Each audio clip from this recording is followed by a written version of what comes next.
The sound of my own heartbeat faded as the anesthesia pulled me under, but the last thing I heard was my daughter, Patricia, whispering to the surgeon, "Doctor, we need to discuss what happens if she doesn't make it through."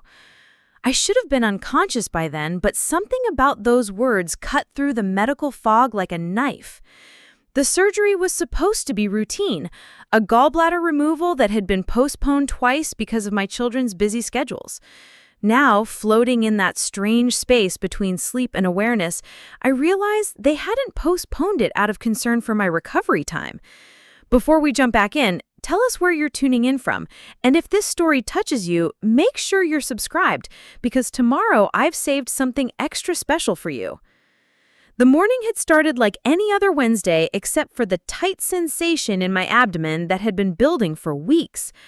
I stood in my kitchen at 5:30 watching the coffee maker drip into the glass carafe, wondering if I should eat something light before the pre-op appointment. The house felt different somehow, quieter than usual, though it had been quiet for years now, since Harold passed. My phone buzzed against the marble countertop. A text from Patricia. "Mom, Kevin and I will meet you at the hospital at 7. Don't eat anything." The message was efficient, practical, just like her. No unnecessary words of comfort or encouragement, just the facts she needed me to know. I stared at the screen for a moment, then typed back a simple, "Okay," and set the phone aside. The drive to St. Mary's Hospital took 23 minutes in the early morning traffic. I had timed it twice the week before, wanting to make sure I wouldn't be late and inconvenience anyone. The parking garage smelled like motor oil and cleaning solution, and my footsteps echoed against the concrete as I walked toward the elevator.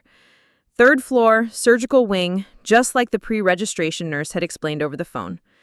Patricia was already waiting in the lobby when I stepped off the elevator, her dark hair pulled back in the same severe bun she wore to court. She was a tax attorney, successful by any measure, with a corner office downtown and a reputation for being ruthless during audits. When she hugged me, it felt obligatory, the kind of embrace you give because social expectations require it. Kevin arrived 15 minutes later, slightly out of breath and carrying his laptop bag.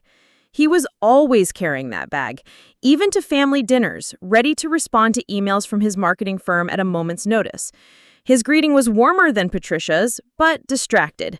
His eyes kept drifting to his phone screen, and I could see the familiar blue glow of his work apps reflecting in his glasses. "How are you feeling, Mom?" he asked, though his fingers were already typing something on his phone. I told him I was fine, just nervous, which was true enough. What I didn't tell him was that I had spent the previous night lying awake, wondering what would happen to all the small things if something went wrong. Who would water the tomato plants on the back patio? Who would remember to pay Mrs. Chen next door for collecting the mail when I traveled? Who would know that the garbage disposal made that grinding sound when it needed to be reset? The pre-op process moved with mechanical efficiency. Nurses checked my blood pressure, reviewed my medical history, and asked the same questions I had answered during the pre-registration call. Patricia sat in the corner, scrolling through emails on her phone. Kevin paced near the window, occasionally glancing at his watch. Neither of them seemed particularly worried, which I found both reassuring and oddly unsettling. Dr. Martinez, the surgeon, came in around 8:30 to review the procedure one more time. Laparoscopic, gallbladder removal, minimally invasive, low risk, standard recovery time of 2 to 3 weeks. He spoke with the confidence of someone who had performed this operation hundreds of times, and his calm demeanor helped ease some of the tension I had been carrying in my shoulders. "Any questions?" he asked, looking between me and my children. Patricia glanced up from her phone long enough to shake her head. Kevin muttered something about how long the whole thing would take, but his attention was clearly elsewhere. I started to ask about the recovery timeline, but Dr. Martinez was already moving toward the door, called away by a nurse with a clipboard. The next hour passed in a blur of consent forms and IV insertions. A nurse named Janet, with kind eyes and gentle hands, walked me through each step of the preparation process. She had been working in surgery for 15 years, she told me, and had seen thousands of patients come through these doors. Most of them were back to their normal routines within a month, she said, sometimes sooner if they followed the recovery instructions carefully. "Your children seem very supportive," Janet commented as she adjusted my hospital gown. Through the small window in the door, I could see Patricia and Kevin in the hallway, their heads bent together in conversation. Patricia was showing Kevin something on her phone, and both of them were nodding seriously. I assumed they were discussing work or perhaps coordinating their schedules around my recovery period. The anesthesiologist, Dr. Kim, introduced herself around 9:45. She was younger than I had expected, probably close to Patricia's age, with an easy smile and a reassuring way of explaining the anesthesia process. She would be monitoring me throughout the entire procedure, she said, making sure I stayed comfortable and safe. The medication would make me drowsy first, then I would drift off to sleep, and the next thing I'd know is I'd be waking up in recovery. Count backwards from 100, Dr. Kim said as she adjusted something on the IV line. The numbers felt heavy in my mouth. 100. 99. 98. My eyelids started to flutter. 97. 96. The voices in the room began to sound distant, like they were coming from the end of a long tunnel. That was when I heard Patricia's voice, clearer than it should have been given my state. "Doctor, we need to discuss what happens if she doesn't make it through." The words hit me like cold water, but my body was too heavy to respond. I tried to open my eyes, tried to say something, but the anesthesia had already begun its work. The last thing I remembered was the sound of my own heartbeat, slow and steady as everything faded to black. Recovery was supposed to be peaceful, a gradual return to consciousness in a quiet room with soft lighting and gentle monitoring. Instead, I found myself suspended in that strange space between sleep and wakefulness, aware but not fully present, like listening to a conversation through a closed door. My body felt distant, disconnected, but my mind remained surprisingly alert. Voices drifted in and out of my awareness. Nurses checking monitors, doctors discussing post-operative care. The steady beep of machines tracking my vital signs. Everything seemed normal, routine, exactly what you would expect in a hospital recovery room. Then I heard Patricia's voice again, closer this time, speaking in the low, business-like tone she used during client meetings. "The funeral director said we could have the service as early as Saturday if we need to," she was saying. "3 days should be enough time to notify everyone and make the arrangements.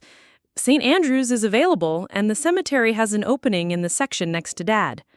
My blood pressure monitor began beeping faster, but I still couldn't move or speak. The anesthesia held me in place like invisible restraints, keeping me trapped inside my own body, while my children discussed the details of my burial. I tried to focus on the conversation, to understand what I was hearing, but the words seemed to slip away as soon as I grasped them. Kevin's voice joined Patricia's, though his tone was more hesitant.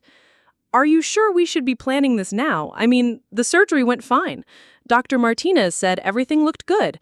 She's going to be fine." "Kevin, we have to be practical," Patricia replied, and I could hear the slight irritation in her voice that always appeared when she thought someone was being naive. "She's 73 years old. Even if she recovers from this surgery, how long do we really think she has? A year? 2 years?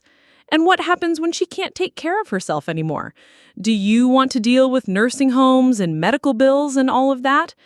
The beeping from my monitor grew more rapid, but neither of my children seemed to notice. Kevin sighed, the sound heavy with resignation.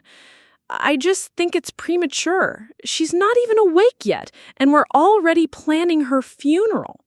"I'm not planning her funeral," Patricia said, her voice sharp with defensive precision. "I'm being prepared for the inevitable. There's a difference. Mom has a good life insurance policy, and the house is worth at least $400,000 in today's market. If we handle this properly, we can avoid probate and minimize the tax implications." The word inevitable echoed in my mind like a bell. Was that how my daughter saw me? Not as her mother recovering from a routine surgery, but as an inevitability to be managed, a problem to be solved with the same efficiency she brought to her legal practice? Kevin's chair scraped against the floor as he shifted position. "What about her recovery? She's going to need help for a few weeks.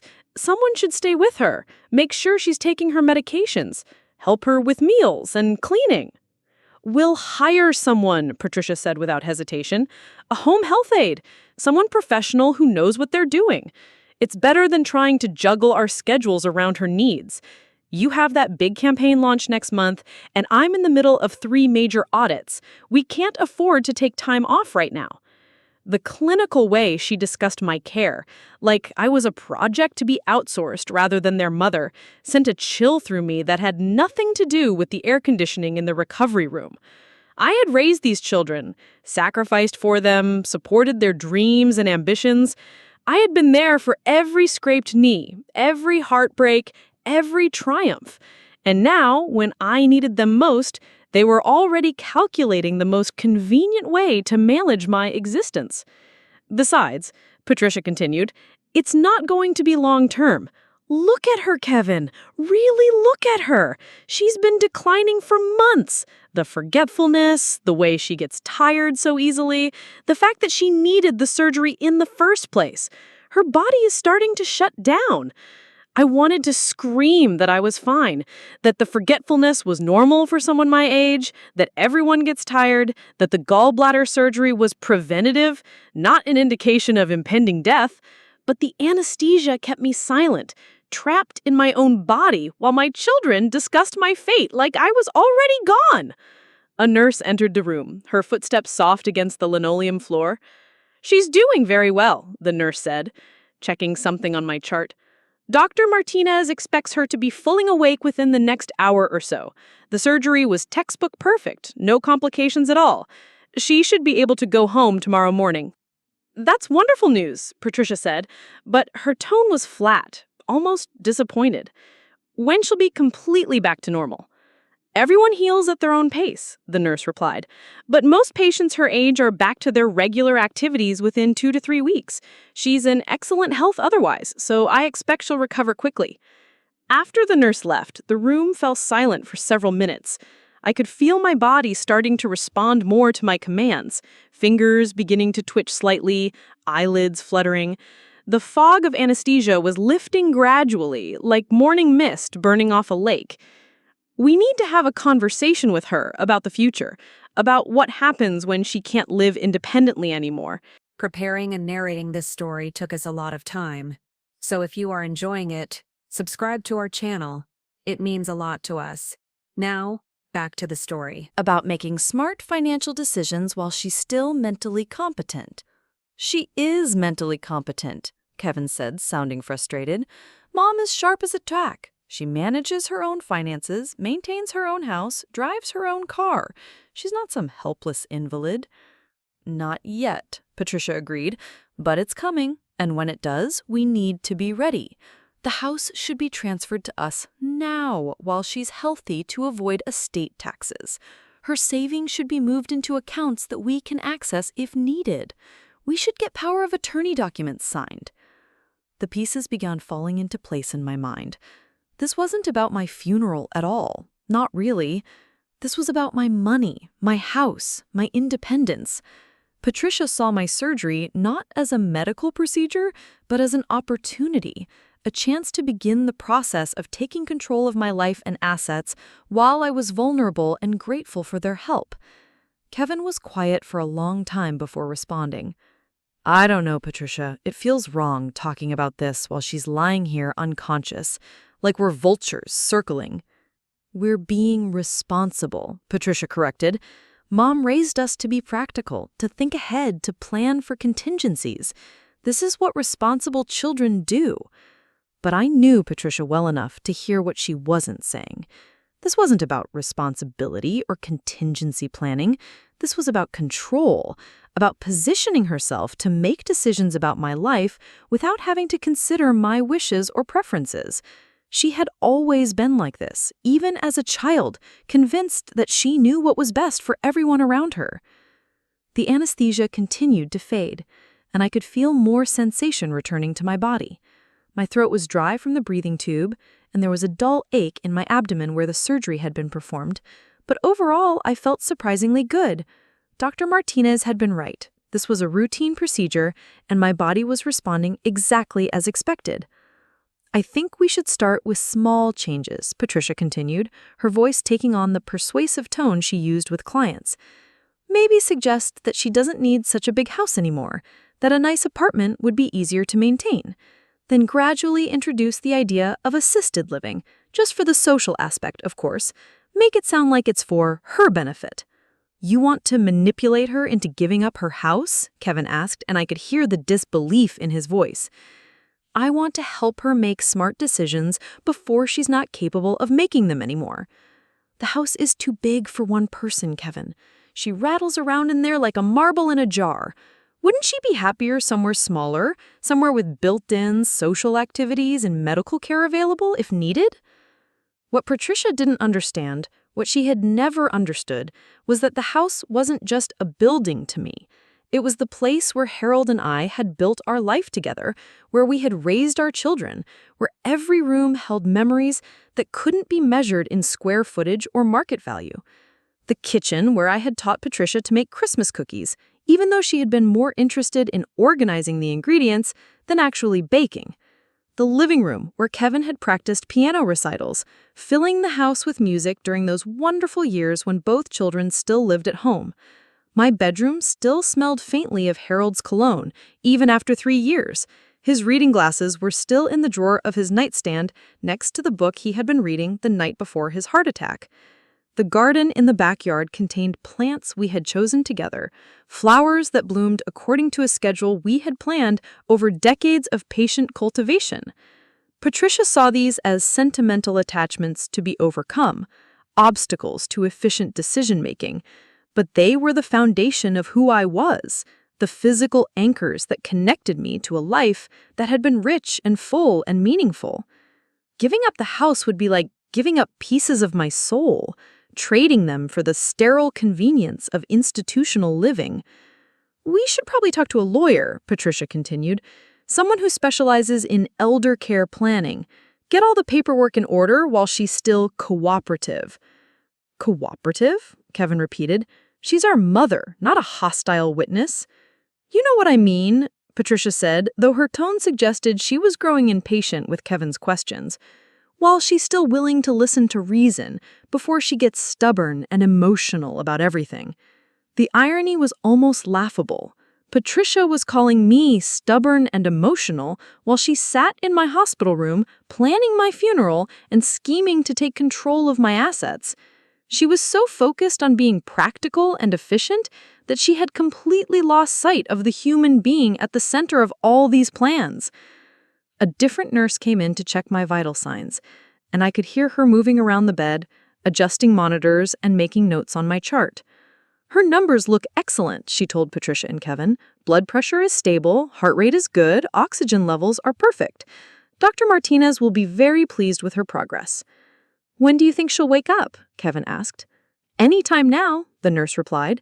The anesthesia is wearing off normally. She might be groggy for a while, but that's completely expected. After the nurse left, Patricia's voice dropped to a whisper. We need to be united on this, Kevin. If we send mixed messages, she'll play us against each other and nothing will get accomplished. We have to present a united front. I'm not comfortable with lying to her, Kevin said. It's not lying, Patricia insisted. It's framing the conversation in a way that helps her see what's best for everyone. We're not taking anything away from her that she needs. We're just making sure that when the time comes, transitions will be as smooth as possible. The casual way she dismissed my autonomy, my right to make my own decisions about my own life, filled me with an anger I hadn't felt in years. This was my daughter, the little girl I had rocked to sleep, the teenager I had supported through college, the young woman I had celebrated when she passed the bar exam. And now she was plotting to manipulate me out of my independence like I was some confused old woman who couldn't be trusted with her own affairs. I began testing my ability to move, starting with small motions that wouldn't be visible to my children, wiggling toes inside my hospital socks, flexing fingers under the thin blanket, rolling my shoulders slightly to work out the stiffness from lying in one position. Everything responded normally. The anesthesia was definitely wearing off, and I was going to be fully conscious soon. There's something else we need to discuss, Patricia said, her voice dropping even lower. The will. What about it? Kevin asked. When was the last time she updated it? Has she made any changes since Dad died? What if she's decided to leave money to charities or to set up trust funds for grandchildren we don't know about? Mom doesn't have any secrets, Patricia. She's always been completely transparent about her finances. People change when they get older, Patricia said. They get sentimental, they make impulsive decisions, they start giving money to television preachers or animal shelters. We need to make sure her will reflects sensible choices. You want to control her will too? Kevin's voice was rising, and I could hear the frustration building. I want to make sure she doesn't do something foolish that we'll all regret later, Patricia replied, her tone becoming defensive. She's been watching a lot of those charity commercials lately, Kevin. I've seen the mails she gets from relief organizations and wildlife foundations. What if she decides to leave half her estate to save the whales? The conversation was becoming surreal. My own daughter was sitting beside my hospital bed discussing my will and my charitable interests like they were symptoms of mental illness. The fact that I cared about causes beyond my immediate family wasn't evidence of declining competence. It was evidence of a heart that still had room for compassion and generosity. Harold and I had always believed in giving back to the community that had supported us throughout our lives. We had donated to the local food bank, sponsored children in developing countries, supported the animal shelter where we had adopted our beloved dog Max. These weren't impulsive decisions made by a confused elderly woman. They were expressions of values we had held for decades.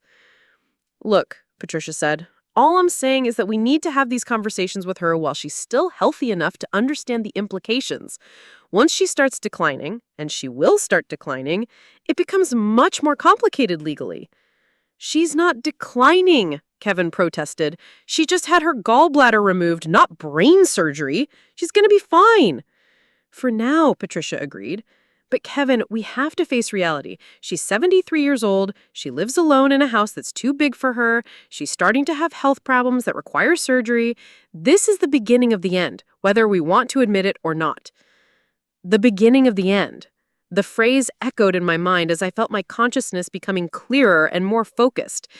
Patricia had reduced my entire existence to a problem that needed to be managed, a decline that needed to be orchestrated, a life that had already lost its value and was now just an inconvenience to be minimized.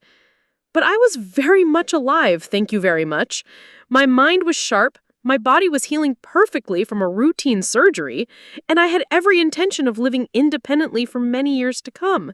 The only decline I could see was in my relationship with my daughter, who seemed to have forgotten that I was a person with my own thoughts, feelings, and rights.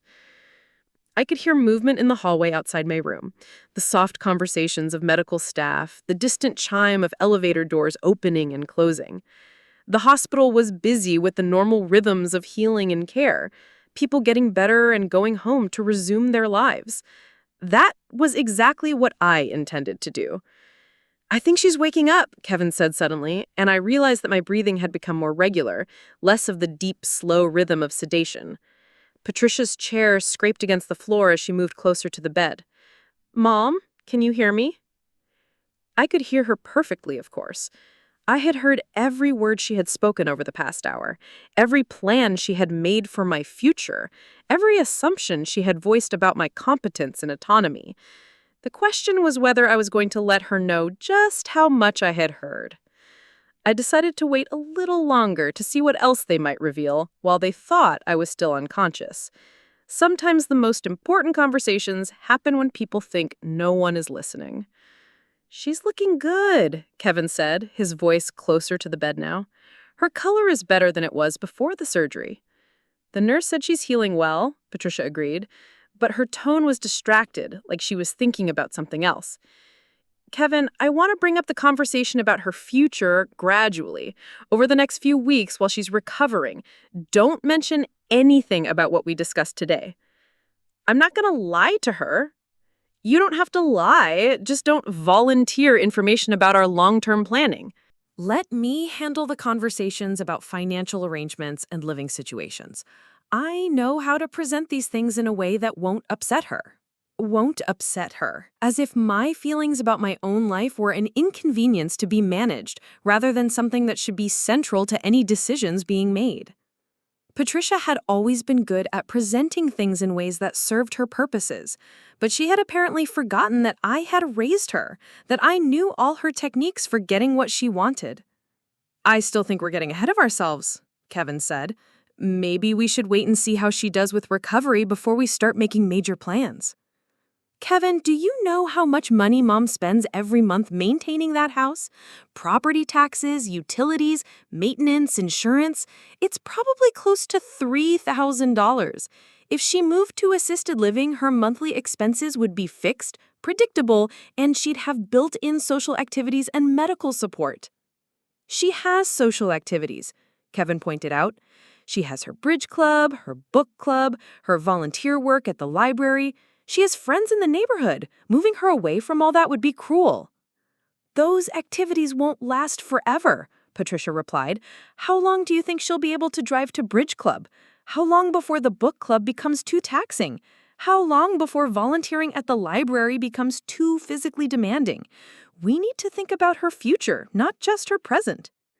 I wanted to interject that my future was my own to consider, that I was perfectly capable of making adjustments to my lifestyle as needed, that I had been managing my own life successfully for 73 years and saw no reason to stop now. But I remained still, listening, learning exactly how my children viewed me and my capabilities. Besides, Patricia continued, assisted living facilities these days are very nice.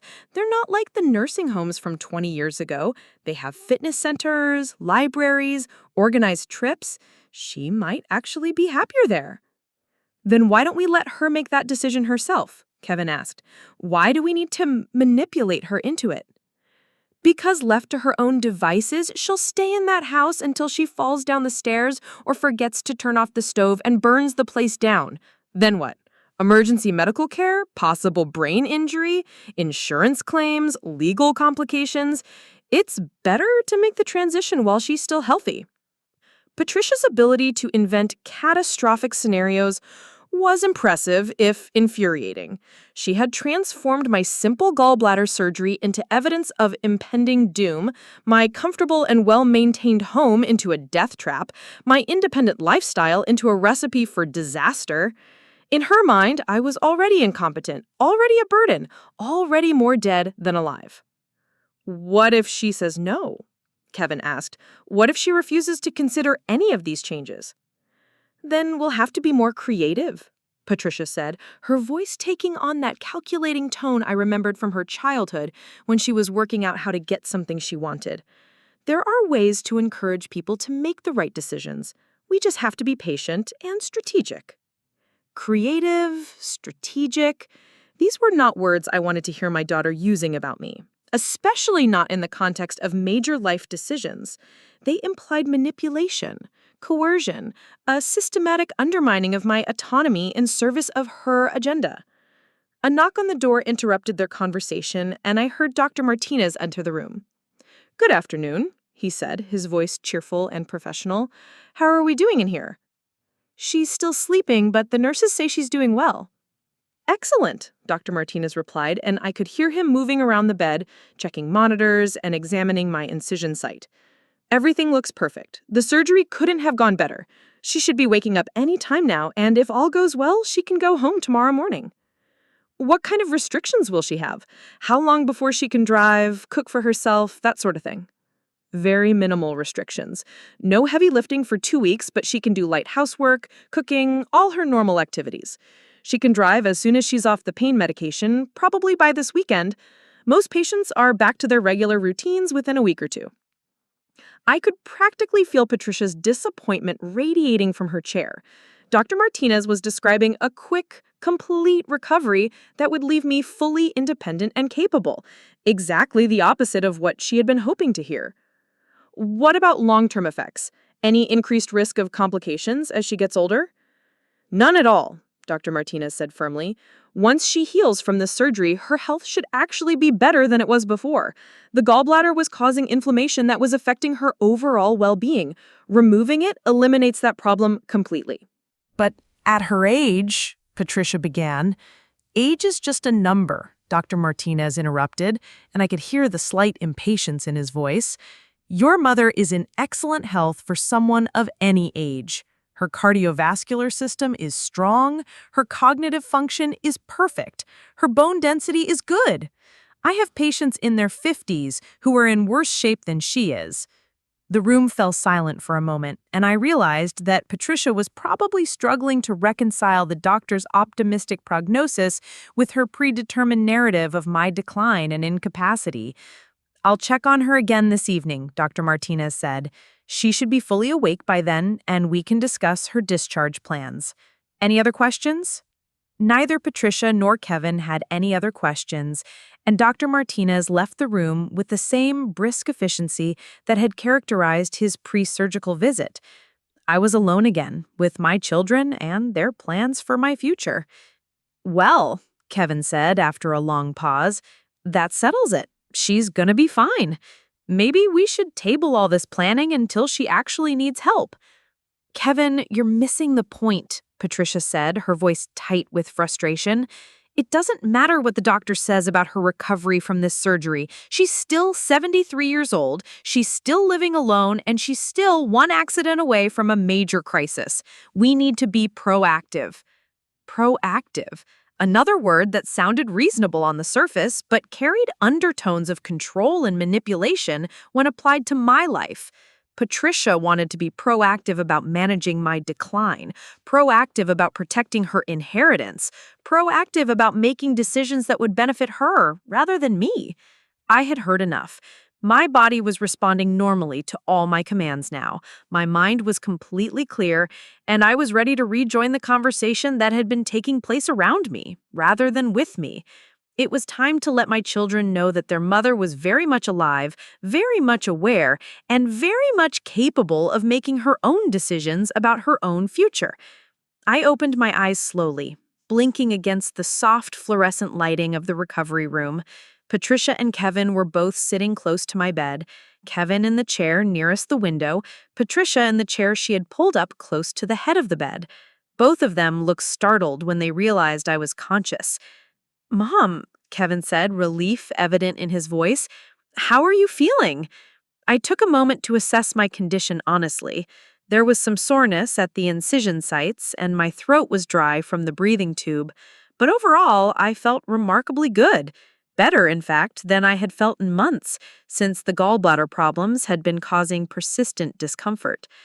"I feel fine," I said, my voice slightly hoarse but clear. "Surprisingly good, actually."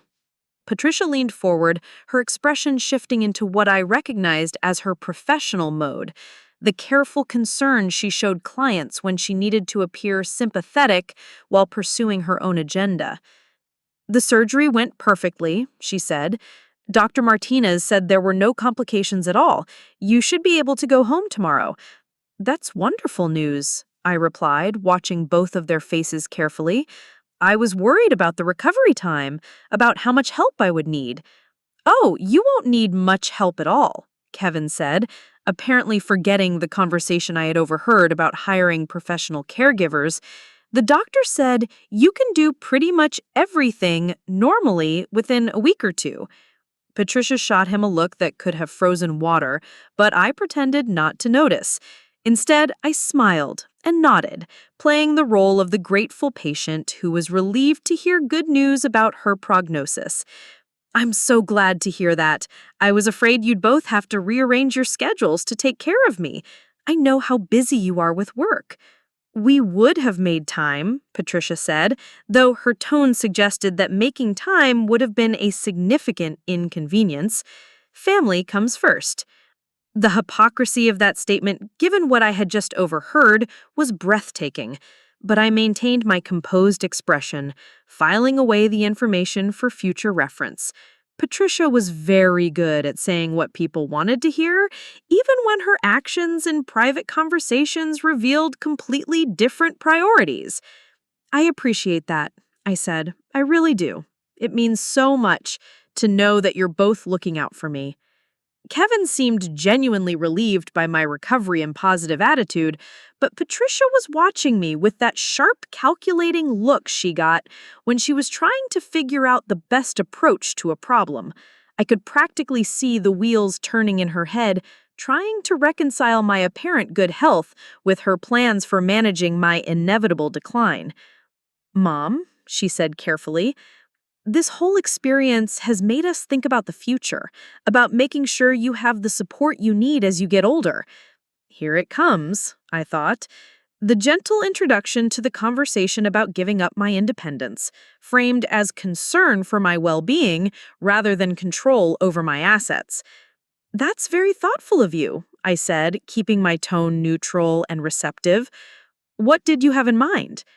"Well, we were thinking that maybe it's time to consider some changes that would make your life easier," Patricia continued, her voice taking on the persuasive cadence she used with clients. "The house is awfully big for one person, and maintaining it must be exhausting. I had lived in that house for 45 years.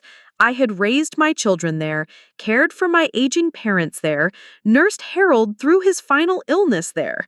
The idea that it was suddenly too big or too exhausting was laughable, but I didn't laugh. Instead, I tilted my head slightly as if considering her words seriously.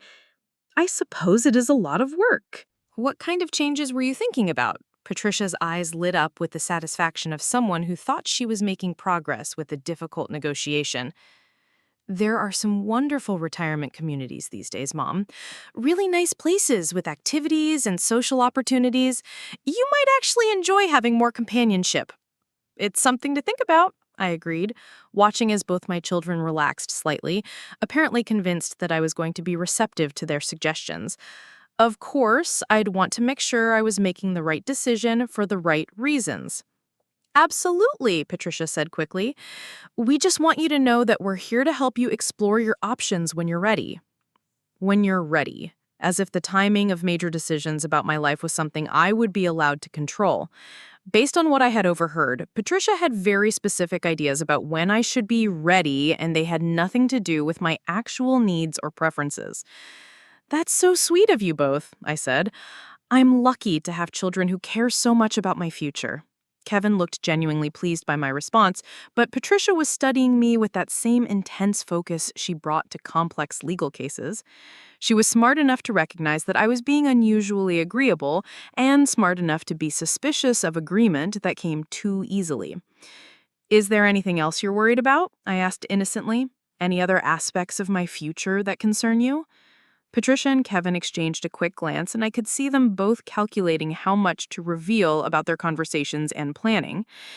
We just want to make sure you're prepared for whatever comes next, Patricia said carefully. Financially, medically, all of that. Sometimes it helps to have these conversations while everyone is healthy and thinking clearly. Thinking clearly, another phrase that sounded reasonable but carried the implicit assumption that my ability to think clearly was temporary, that mental decline was inevitable and imminent. Patricia was already setting up the framework for future conversations about my competence and capacity to make decisions. That makes perfect sense, I said. I've always believed in planning ahead. The next morning arrived with the kind of crisp clarity that makes everything seem possible.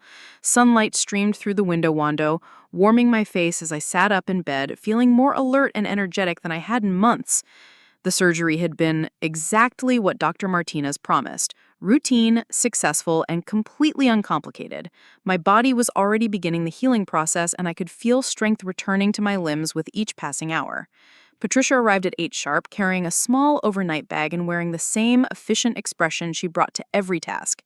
Kevin followed 20 minutes later with coffee for everyone, though he looked tired, like he hadn't slept well. I wondered if our conversation the previous evening had given him second thoughts about the plans they had been making. "How are you feeling this morning, Mom?" Kevin asked, settling into the chair by the window. His concerns seemed genuine, unlike Patricia's professional solicitude. "Wonderful," I said, and it was true. Much better than I expected. The nurses have been checking on me all night, and everyone says my recovery is going perfectly. Dr. Martinez appeared in the doorway as if summoned by my words, clipboard in hand and that same confident smile I had come to associate with good news. Good morning, everyone. I have excellent news. You're cleared for discharge. All your vital signs are stable, the incision sites look perfect, and your recovery is ahead of schedule. Patricia's smile looked forced as she listened to the doctor's optimistic report. I could see her mentally adjusting her timeline, recalculating her approach to the conversations she had planned about my future. A quick and uncomplicated recovery wasn't fitting into her narrative of decline and incapacity. What kind of follow-up care will she need? Patricia asked, her tone professional and concerned. Very minimal, Dr. Martinez replied. A checkup appointment in 2 weeks to make sure everything is healing properly, but that's standard procedure. She can resume all normal activities immediately with the exception of heavy lifting for the next 14 days. No dietary restrictions, no mobility limitations, no special equipment needed. And driving, Patricia pressed, though I wondered why she was so interested in my driving restrictions. As soon as she's off the pain medication, which should be in a day or two if she continues progressing this well. Most patients are back to driving within a week. The discharge process moved quickly after that. Nurses brought me street clothes from the overnight bag Kevin had packed, reviewed my medication instructions, and walked me through the post-operative care guidelines. Everything was straightforward and uncomplicated, exactly what you would expect for a routine surgical procedure. As I signed the final paperwork, I noticed Patricia studying the medication list with unusual intensity. These are pretty strong pain pills, she said to the nurse. Are you sure she should be taking these at her age? What are the side effects? The nurse looked puzzled by the question. They're standard post-operative pain management, perfectly safe for someone in her condition. Most patients only need them for a few days. But what about confusion, memory problems, that sort of thing? Some people experience mild drowsiness, the nurse admitted, but serious cognitive effects are very rare, especially at the dosage we're prescribing. I realized what Patricia was doing, looking for any medical reason to question my judgment or decision-making capacity during the recovery period. If she could establish that I was impaired by medication, even temporarily, it would give her an opening to position herself as the responsible daughter, making necessary decisions for my own protection. I think I'll be fine with over-the-counter pain relievers, I said casually. I've never liked taking strong medications unless absolutely necessary. Patricia's expression tightened almost imperceptibly, but she didn't argue. Kevin looked relieved, probably assuming that my preference for minimal medication was another sign that my recovery would be easier than expected.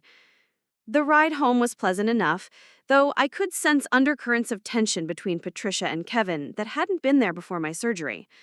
They had clearly continued their conversation after I had fallen asleep the previous evening, and apparently hadn't reached any agreement about how to proceed with their plans for my future. My house looked exactly the same as when I had left it the day before, but somehow it felt different, more precious perhaps, knowing that my children saw it as an asset to be liquidated rather than a home to be cherished.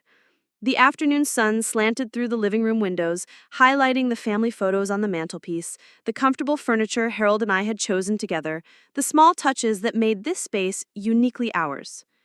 Why don't you rest while we get you settled in, Patricia suggested, though her eyes were already scanning the room with the appraising look of someone calculating square footage and market value. I feel fine, really, I said, settling into my favorite armchair. The doctor said I should move around normally, not stay in bed. Kevin busied himself in the kitchen, putting away the groceries he had picked up on the way home. Soup, crackers, the kinds of bland foods people associate with recovery from illness.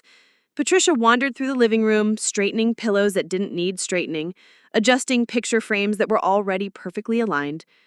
This really is a lot of space for one person, she said, as if the thought had just occurred to her. When was the last time you used the upstairs bedrooms? I go upstairs every week to dust and vacuum. Just because I don't sleep in every room doesn't mean the space is wasted. But wouldn't it be easier to have everything on one level? She continued, her tone carefully casual. No stairs to worry about, less cleaning, lower utility bills? I've been climbing these stairs for 45 years. I think I can manage a few more. Patricia didn't respond directly, but I could see her filing away my resistance for future reference. She was testing the waters, seeing how I would react to gentle suggestions about lifestyle changes, calibrating her approach for more serious conversations to come. Kevin emerged from the kitchen carrying a cup of tea, which he set on the table beside my chair.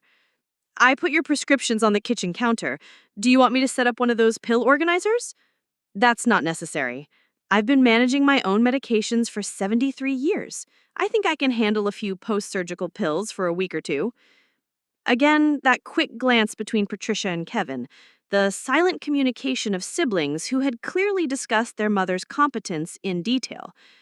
I was beginning to understand that every interaction with them going forward would be filtered through their assumptions about my declining abilities, every decision I made subject to their evaluation and potential intervention. We don't want you to overdo it, Patricia said, settling onto the sofa across from me. Recovery takes time, even from routine procedures. There's no shame in accepting help when you need it. I appreciate the concern, I said, but I feel remarkably good. Better than I have in months, actually. The gallbladder problems were affecting me more than I realized. This was exactly the wrong thing to say, though I didn't realize it until I saw Patricia's expression sharpen with interest. If the gallbladder problems had been affecting me significantly, it supported her narrative that my health had been declining, that there might be other issues she should be concerned about. What kind of effects? She asked, leaning forward slightly. Just general discomfort, some digestive issues, occasional fatigue, nothing dramatic. Fatigue can be serious at your age. It might be worth having Dr. Martinez refer you to a geriatrist for a complete evaluation. Make sure there aren't any underlying issues that need attention. A geriatrist, a doctor who specialized in the medical problems of elderly patients, someone who would be predisposed to see age-related decline and incapacity rather than simple, treatable conditions. I could see the logic of Patricia's suggestion from her perspective. A geriatrist might identify problems that would support her argument for increased supervision and assistance. I think my regular doctor is handling my care just fine. Dr. Patterson has been my physician for 15 years. She knows my medical history better than anyone. Dr. Patterson is a family practitioner. She doesn't have specialized training in age-related health issues. As we get older, our needs become more complex. Our needs. As if Patricia at 45 was experiencing the same age-related changes she was attributing to me. It was a subtle way of aligning herself with my situation, while simultaneously positioning herself as more informed and capable of making appropriate medical decisions. Kevin looked uncomfortable with the direction of the conversation. Mom seems to be doing great. Maybe we should just focus on helping her recover from this surgery before we start planning major medical evaluations. Of course, Patricia agreed, but her tone suggested she was merely postponing the discussion, not abandoning it. We just want to make sure you have all the resources you need to stay healthy and independent. Independent. The word hung in the air like a challenge, though I wasn't sure if Patricia was promising to support my independence or threatening to take it away. Based on what I had overheard in the hospital, I suspected the latter. I've always valued my independence, I said carefully. It's important to me to make my own decisions about my life. Absolutely, Patricia said quickly. No one wants to take that away from you. We just want to help you make informed decisions. Informed decisions. Another phrase that sounded supportive but carried implications of judgment and evaluation. Who would determine whether my decisions were sufficiently informed? By what criteria would they be measured? And what would happen if Patricia decided that my choices didn't meet her standards of appropriate decision-making? The afternoon passed quietly, with both children hovering around me like I was made of spun glass, ready to shatter at the slightest provocation. Patricia organized my medications, arranged my medical paperwork, and made several calls to insurance companies about coverage and claims. Kevin prepared dinner, cleaned the kitchen, and made sure I had everything I might need within easy reach. Their attentiveness would have been touching if I hadn't overheard their hospital conversation. Instead, it felt like surveillance, like they were gathering evidence about my capabilities and limitations, documenting my need for assistance to support future arguments about my competence. I think we should stay tonight, Patricia announced around 6 o'clock, as if the decision had been made collectively rather than unilaterally. Just to make sure you're okay during your first night home. That's really not necessary, I said. I feel fine, and I have your phone numbers if I need anything. We'd feel better if we were here, she insisted. Kevin can take the guest room, and I'll sleep on the sofa down here so I can hear you if you need help during the night. The idea of having my children stationed throughout my house like guards was both irritating and alarming. I didn't need supervision, and I didn't want to establish a precedent of requiring oversight for routine activities like sleeping in my own bed. I've been sleeping alone in this house for 3 years, I pointed out. One night after minor surgery isn't going to be any different. But what if you have a reaction to the anesthesia? Patricia asked. What if the pain medication makes you dizzy or confused? What if you fall trying to get to the bathroom in the dark? The scenario building was impressive in its creativity and disturbing in its implications. Patricia could imagine a dozen ways I might come to harm during a single night in my own home, each one more dramatic than the last. At what point did reasonable precaution become unreasonable paranoia? And who would make that determination? The doctor said I could resume normal activities immediately, I reminded her. That includes sleeping in my own bed without a chaperone. Kevin looked torn between supporting his sister's caution and respecting my clearly stated preference for independence. Maybe we could compromise, he suggested. We could stay until you're settled for the night, make sure you're comfortable, and then go home. You could call us if you need anything. This seemed like a reasonable middle ground, though I could see Patricia calculating whether it would give her enough time to conduct whatever reconnaissance mission she had planned. I suspected she wanted to spend time in the house without me present, going through my papers, checking my financial records, looking for evidence to support her concerns about my competence and judgment. I think that sounds fine, I agreed, though I had no intention of calling them unless there was a genuine emergency. Patricia spent the evening moving through my house with the focused attention of an appraiser, noting the condition of appliances, the state of repair, the organization of my possessions. She made comments about updating the electrical system, replacing the old furnace, modernizing the kitchen, all expensive projects that would be easier to avoid if I simply moved somewhere smaller and more modern. Kevin helped me organize my medications and showed me how to use a pill reminder app on my phone, though I had been taking medications responsibly since before he was born. He meant well, but his assumption that I needed technological assistance for simple tasks was both patronizing and hurtful. By 9 o'clock, I was exhausted from managing their help and ready for the solitude I needed to process everything I had learned and observed. Both children seemed reluctant to leave, finding last-minute tasks that required their attention, making sure I had phone numbers programmed into my cell phone, checking and rechecking the locks on doors and windows. "Promise you'll call if you need anything," Patricia said, giving me a hug that felt more like an assessment of my physical stability than an expression of affection. Of course, I agreed, though we both knew I had no intention of calling unless the house was on fire. After they left, the silence felt like a blessing. I moved slowly through my evening routine, testing my body's responses, confirming that I was indeed healing normally and experiencing no complications from the surgery. The incision sites were tender but not painful, my energy level was good, and my mind was completely clear. I settled into my favorite chair with a cup of herbal tea and allowed myself to think through everything I had learned and observed over the past 24 hours. My children, particularly Patricia, saw me as a problem to be managed rather than a person to be respected. They had made plans for my future without consulting me, based on assumptions about my competence and capacity that had no foundation in reality. Patricia wanted control over my finances, my living situation, and my medical care. She was willing to manipulate me into making decisions that served her interests rather than mine, using fear and false concern as tools of persuasion. She had already begun the process of positioning herself as the responsible daughter, making difficult but necessary decisions for an aging mother who could no longer be trusted to manage her own affairs. Kevin was less calculating, but equally misguided in his assumptions about my needs and abilities.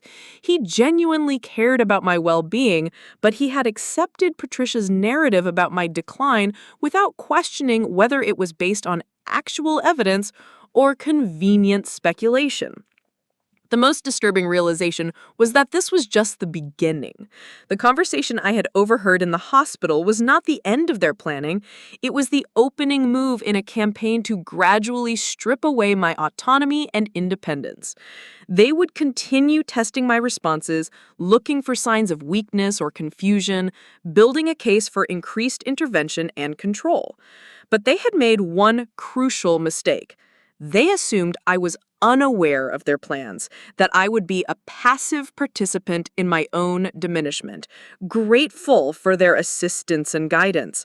They had no idea that I had heard every word of their hospital conversation, that I understood exactly what they were trying to accomplish, and that I had no intention of cooperating with their agenda. The phone rang around 10:30, startling me out of my thoughts. Patricia's name appeared on the caller ID, and I debated whether to answer. On one hand, I didn't want to encourage her surveillance. On the other hand, refusing to answer might give her ammunition to argue that I was having problems or complications. "Hello, Patricia," I said, keeping my tone neutral. "Hi, Mom. I just wanted to check on you before I went to bed." How are you feeling? Fine, I said. No problems at all. I was just reading before going to sleep. That's good. What are you reading? It was a casual question, but I recognized it as a cognitive assessment. She was checking to see if I could remember what I was doing, if I could provide coherent answers to simple questions, if there were any signs of medication-induced confusion or disorientation. The new biography of Eleanor Roosevelt that Kevin gave me for Christmas, I said. It's fascinating. Did you know she held her own press conferences as First Lady, and she only allowed female reporters to attend? It was a brilliant way to force newspapers to hire women. Patricia made appropriate noises of interest, but I could hear the slight disappointment in her voice. I was clearly lucid, articulate, and intellectually engaged, not the confused, vulnerable, elderly woman she needed me to be to justify her interventions. "Well, don't stay up too late reading," she said. "You need rest to heal properly." "I'll go to bed soon," I promised, though I had no intention of following her schedule for my recovery. After Patricia hung up and sat in the quiet house thinking about Eleanor Roosevelt, a woman who had transformed the role of First Lady through sheer force of will and intelligence. She had faced criticism, opposition, and attempts to diminish her influence, but she had never allowed others to define the boundaries of her capabilities or the scope of her contributions. I wasn't comparing myself to Eleanor Roosevelt exactly, but there were lessons to be learned from her example. She had understood that power was not given, it had to be claimed and defended. She had refused to accept limitations imposed by others, choosing instead to define her own role and purpose. The next morning brought another beautiful day and a continuation of Patricia's phone surveillance. She called at 8 to check on how I had slept, at noon to make sure I was eating properly, and at 4 to ask about my energy level and pain management. Each conversation included subtle assessments of my cognitive function, my physical capabilities, and my emotional state. Kevin called once, around 2 in the afternoon, and his conversation was much more natural. He asked about my recovery, shared news about his work, and mentioned that his wife Sarah was planning to visit over the weekend. There was no underlying agenda in his call, no probing questions or leading comments about my future. The difference between their approaches was telling. Kevin saw me as his mother, who had undergone routine surgery and was recovering normally. Patricia saw me as an elderly patient whose medical event had created an opportunity to address concerns about my long-term care and independence. By the third day, Patricia's calls had become so frequent and intrusive that I began letting them go to voicemail. Her messages became increasingly urgent, expressing concern about my failure to answer the phone immediately, questioning whether I was having complications or problems that I wasn't reporting. When she appeared at my door unannounced Thursday afternoon, I wasn't surprised. "Mom, I've been trying to reach you all morning," she said, pushing past me into the living room. "Are you all right? Are you having problems with the phone?" "The phone works fine," I said calmly. "I was in the garden this morning, and then I was reading on the back patio. I didn't hear it ring." Patricia looked around the living room as if searching for evidence of decline or incapacity. The house was clean and well organized, exactly as it had been when she left on Tuesday evening. I was dressed appropriately, clearly alert and oriented, showing no signs of distress or confusion. "You were in the garden?" she asked, her tone suggesting this was somehow inappropriate. "I was checking on my tomatoes and watering the flower beds. Light gardening was specifically mentioned as an acceptable activity during my recovery." "But what if you had fallen? What if you had overexerted yourself and needed help?" "Then I would have called you," I said simply, "just like I promised." Patricia settled onto the sofa with the air of someone preparing for a serious conversation. "Mom, Kevin and I have been talking, and we think it might be helpful to have someone check on you regularly during your recovery, just to make sure you're healing properly and not pushing yourself too hard." Someone to check on me regularly. This was the next step in their plan. The introduction of outside oversight disguised as concerned assistance. Once they established that I needed regular monitoring, it would be a short step to arguing that I needed more comprehensive supervision and support. "What kind of someone?" I asked, though I suspected I already knew the answer. "A home health aide. Someone professional who understands post-surgical recovery. She could come by once a day, make sure I'm taking my medications properly, help with meals and light housekeeping, that sort of thing." "I don't need help with meals and housekeeping," I pointed out, "and I've been taking medications correctly for decades without professional supervision." "It's not about need," Patricia said, shifting to her persuasive tone. "It's about peace of mind. Kevin and I would feel so much better knowing that someone qualified was checking on you regularly." Peace of mind for whom? Certainly not for me. The idea of having a stranger come into my home every day to monitor my activities and report back to my children was deeply disturbing. But it would certainly give Patricia peace of mind to have regular intelligence about my condition and capabilities. "How long would this arrangement continue?" I asked. "Just through your recovery period. 2 weeks, maybe 3. Just until you're completely back to normal." But I was already completely back to normal, as both Dr. Martinez and my own physical assessment had confirmed. The home health aide wasn't about my recovery. It was about establishing a pattern of outside oversight that could be extended indefinitely as Patricia identified new reasons why I needed professional supervision. "I'll think about it," I said, which was the truth. I would think about it, and I would decide against it, but I didn't need to share that conclusion with Patricia immediately.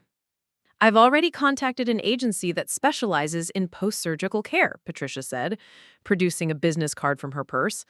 "I can have someone here as early as tomorrow if you'd like." Of course, she had already contacted an agency. Patricia never made suggestions she hadn't already researched and arranged. She was presenting me with what sounded like an option, but was actually a fait accompli, a decision that had already been made on my behalf. "That was very thoughtful of you," I said, accepting the business card. "Let me discuss it with Dr. Martinez at my follow-up appointment next week. I'd like to get his opinion about whether professional assistance is medically necessary." Patricia's expression tightened almost imperceptibly. She didn't want me consulting with Dr. Martinez because she knew he would tell me exactly what he had already told us, that my recovery was proceeding perfectly and I needed no special assistance or supervision. Of course, she said, but her tone suggested this was a temporary setback rather than a final answer. I just think it's better to be safe than sorry. Safe than sorry. Another phrase that sounded reasonable, but carried the implication that my independent existence was inherently dangerous, that normal activities of daily living posed unacceptable risks without professional oversight. Patricia was gradually constructing a narrative in which my autonomy was a threat to my safety, my preferences were obstacles to proper care, and her control was the only responsible solution. After Patricia left, I called Dr. Martinez's office to schedule my follow-up appointment for the following day, rather than waiting until the following week, as originally planned. I wanted medical documentation of my complete recovery before Patricia could escalate her campaign for increased supervision and control. Dr. Martinez was pleased but not surprised by my rapid healing and return to normal activities. The incision sites were healing perfectly, my energy level was excellent, and all my vital signs were normal. He cleared me to resume driving immediately and confirmed that I needed no special assistance, supervision, or restrictions beyond the original 2-week limitation on heavy lifting. "You're healing remarkably well," he told me as he signed the paperwork, clearing me for full activity. "Better than most patients half your age. Whatever you're doing, keep doing it."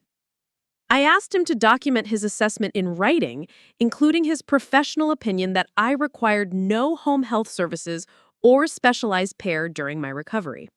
He was happy to provide a detailed letter confirming my excellent health and complete independence, though he looked puzzled by my request for such comprehensive documentation.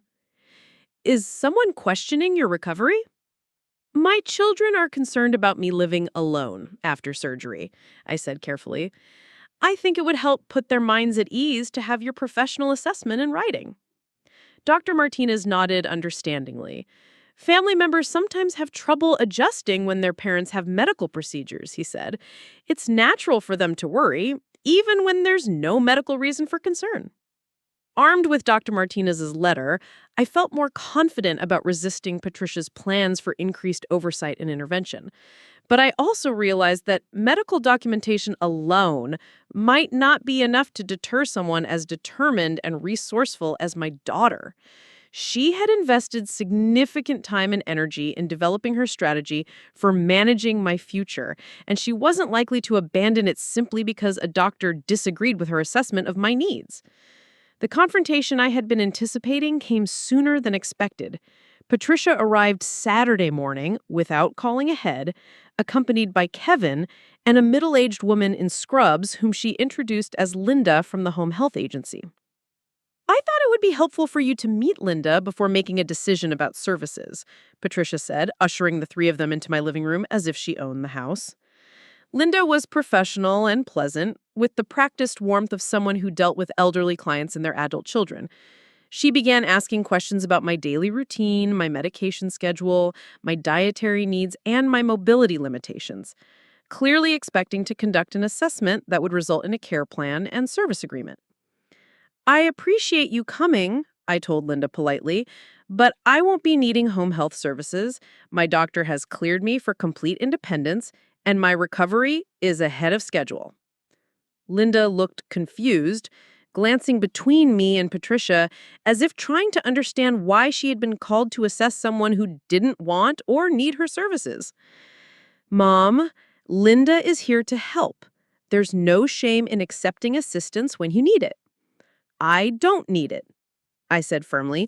"Dr. Martinez examined me yesterday and confirmed that I'm healing perfectly. He's provided written documentation that I require no special care or supervision." I handed Patricia the doctor's letter, watching her face as she read the clear, unambiguous statement of my complete recovery and independence. Her expression shifted through several emotions: disappointment, frustration, and something that might have been anger, before settling into the professional mask she wore when dealing with setbacks in complex negotiations. Doctors sometimes underestimate the challenges of recovery, she said, handing me the letter back. They see patients for 15 minutes and make assumptions about their capabilities at home. Dr. Martinez has been treating surgical patients for 20 years, I replied. I think he's qualified to assess my recovery. Kevin looked increasingly uncomfortable with the direction of the conversation. Maybe we should respect Mom's preferences, he said to Patricia. If she feels good enough to manage on her own, and the doctor agrees, maybe we're being overprotective. Kevin, you can't see the forest for the trees, Patricia snapped, her professional composure slipping slightly. This isn't just about recovery from surgery. This is about long-term planning, about being realistic about Mom's future needs. And there it was. The admission that her concern was not about my current condition, but about her assumptions regarding my future decline. She had revealed the true scope of her agenda, moving beyond post-surgical care to comprehensive management of my aging process. What future needs? I asked calmly. Patricia realized she had said more than she intended, but it was too late to retreat.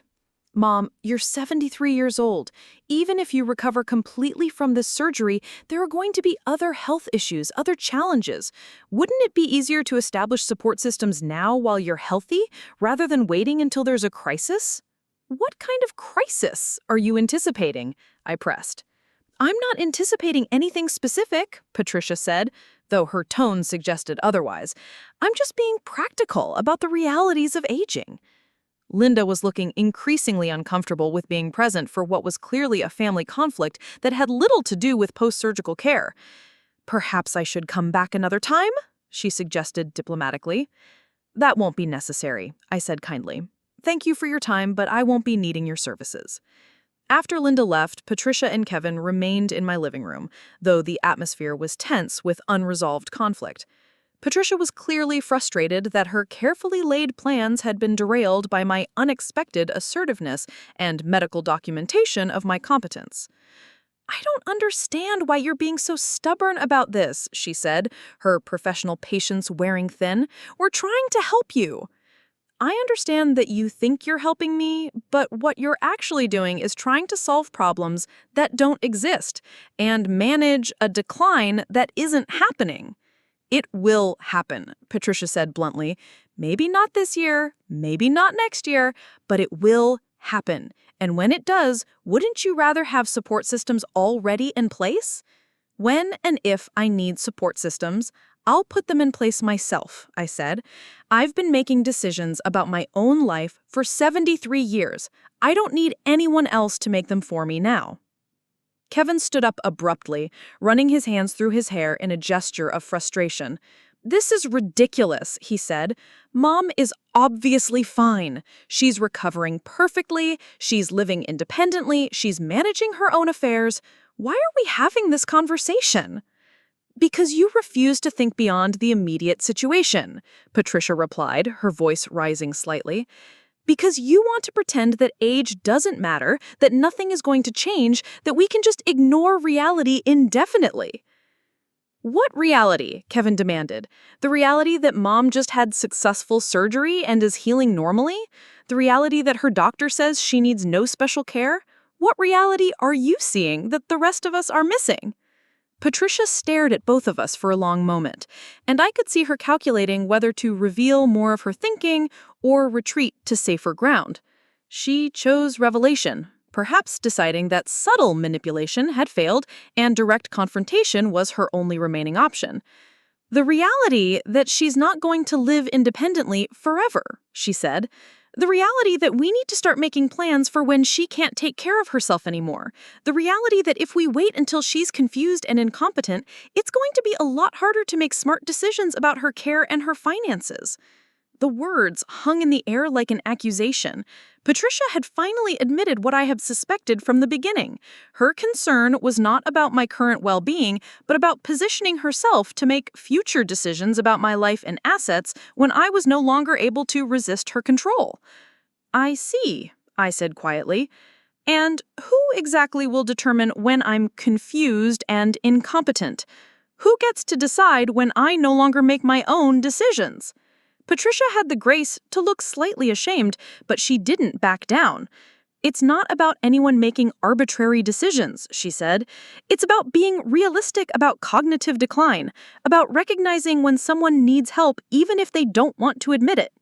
"And you've appointed yourself to make that recognition?" "I've appointed myself to look out for your best interests. Yes, someone has to."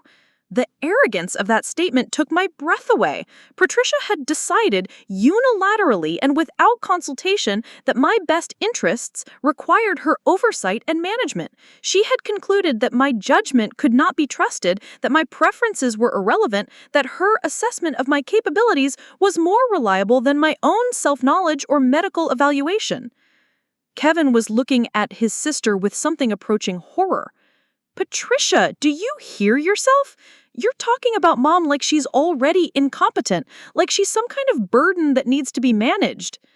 "I'm talking about her like she's an aging woman who needs family support. I'm talking about her like someone I love and want to protect.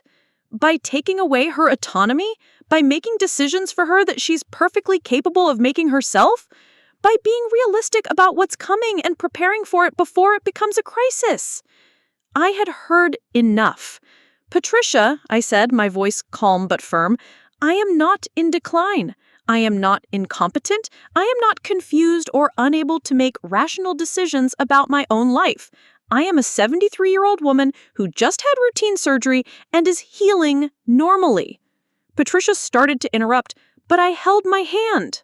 I am not going to accept home health services I don't need. I am not going to move out of my house because you think it's too big. I am not going to turn my financial affairs over to you for management. I am not going to submit to regular assessments of my cognitive function, and I am not going to tolerate any more conversations about my inevitable decline in your plans for managing it. The silence that followed was profound. Patricia looked stunned, as if she couldn't quite believe that her elderly, supposedly vulnerable mother had just delivered such a clear and uncompromising statement of independence. "Mom," Kevin said softly, "I think Patricia just wants to make sure you're okay." "Kevin, Patricia wants to make sure she's in control," I replied. "There's a difference." Patricia's face flushed with anger and embarrassment. "That's not true," she said. "Everything I've suggested has been for your benefit." "Has it?" I asked. "Let me ask you something, Patricia. If I agreed to all your suggestions, home health care, moving to assisted living, turning my finances over to you, who would benefit more, me or you?" She didn't answer, which was answer enough. "I think this conversation is over," I said, standing up from my chair. "I love you both, but I will not allow you to treat me like an incompetent child who can't be trusted with her own life." Patricia gathered her purse and car keys with jerky, angry movements. "Fine," she said, "but when something happens, when you fall down those stairs or forget to turn off the stove or make some disastrous financial decision, don't expect us to clean up the mess." "I won't," I assured her. "I'll handle my own messes, just like I always have." After they left, I sat in my quiet house and reflected on the conversation that had just taken place. The gloves were off now. Patricia understood that I was not going to be the cooperative, grateful victim she had envisioned. Kevin understood that his sister's concern was not as altruistic as he had believed. And I understood that this was not the end of the conflict. It was merely the end of the pretense. Patricia was not going to abandon her plans simply because I had rejected her initial overtures. She was smart, determined, and convinced that she knew what was best for me better than I knew myself. She would regroup, recalculate, and return with new strategies for achieving the same goals. But something had shifted in the dynamics of our relationship. I was no longer the passive, unknowing target of her manipulation. 3 weeks passed in blessed silence. No phone calls checking on my recovery, no unannounced visits with helpful suggestions, no discussions about my future needs or declining capabilities. Patricia had apparently decided to give me space to reconsider her offers of assistance. I should have known the quiet wouldn't last. The envelope arrived on a Thursday morning, mixed in with the usual collection of bills and advertisements. My name and address were typed on expensive legal header, and the return address made my heart skip. Morrison, Bradley & Associates, Patricia's law firm. Inside was a single sheet of paper with Patricia's signature at the bottom, a formal letter written in the cold, precise language she used with difficult clients. She was requesting a meeting to discuss important family matters requiring immediate attention and suggested I bring any relevant financial documents or legal papers that might be pertinent to the conversation. The tone was professional, distant, completely unlike the concerned daughter who had been hovering over me just weeks earlier. This wasn't Patricia, the worried child. This was Patricia, the attorney, and the distinction chilled me to the bone. I called Kevin immediately. "Did you know your sister was sending me legal correspondence?" I asked without preamble. "What?" His voice was sharp with surprise. "What kind of legal correspondence?" "A letter requesting a meeting about family matters, on her firm's letterhead." The silence stretched long enough for me to hear his breathing. "I had no idea," he said finally. "What does she want to meet about?" "She didn't specify, just said it was urgent and that I should bring financial documents." "Jesus," Kevin muttered. "I'll call her." "No," I said quickly. "Don't call her. I want to see what she's planning before you tip her off that we've discussed it." "Mom, Patricia is your daughter, not your adversary."